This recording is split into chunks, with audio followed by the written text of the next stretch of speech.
আসসালামু আলাইকুম। আজকের ভিডিওতে আমি আপনাদেরকে দেখাবো কিভাবে আপনারা আপনাদের ফেসবুকের পোস্টের লাইক বা রিঅ্যাক্টের সংখ্যা হাইড রাখবেন। অর্থাৎ আপনাদের ফেসবুক পোস্টে কতগুলা লাইক করলো বা কতগুলা রিঅ্যাক্ট করলো এইগুলা হাইড থাকবে, সেইখানে শো করবে না যে কতগুলা লাইক বা রিঅ্যাক্ট করেছে। শুধুমাত্র কমেন্ট কতগুলো আছে সেটা দেখাবে, এবং যদি কোনো রিল ভিডিও থাকে তাহলে সেই ভিডিওটা কতজন প্লে করেছে সেটা দেখতে পারবে। তাছাড়া কেউ কিন্তু দেখতে পারবে না যে আপনার ভিডিওতে কতগুলা লাইক বা রিঅ্যাক্ট করেছে।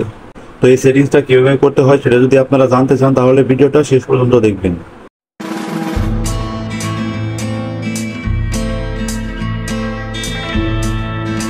তো ফেসবুক পোস্টে কতগুলা লাইক বা রিঅ্যাক্ট করেছে সেইগুলা হাইড করার জন্য আপনারা প্রথমে আপনাদের ফোন থেকে ফেসবুক অ্যাপসটা ওপেন করবেন। তারপর এখানে হাতের ডান পাশে উপরে দেখুন আপনাদের প্রোফাইলের যে ফটোটা আছে সেটার উপর ট্যাপ করবেন। তারপর এখান থেকে সবার উপরে দেখুন সেটিংসের আইকন আছে, এটাতে আসবেন। তারপর এখানে আপনারা নিচের দিকে একটু স্ক্রল করলে এখানে দেখতে পাবেন রিঅ্যাকশন প্রিফারেন্স, এটার উপর ট্যাপ করবেন। তো এখানে দেখুন উপরে লেখা আছে হাইড নাম্বার অফ রিঅ্যাকশন, এখানে দেখুন অন ইউর পোস্ট। তো এটা কিন্তু অফ করা আছে, এটা যখনই অন করে দেবেন এটা কিন্তু হাইড হয়ে গেল। তার মানে এখন কিন্তু আপনার পোস্টে কতগুলা লাইক বা রিঅ্যাকশন আসছে সেটা কিন্তু দেখাবে না। তো আমি অন্য একটা ফোন থেকে আমার প্রোফাইলটা দেখানোর চেষ্টা করতেছি আপনাদেরকে।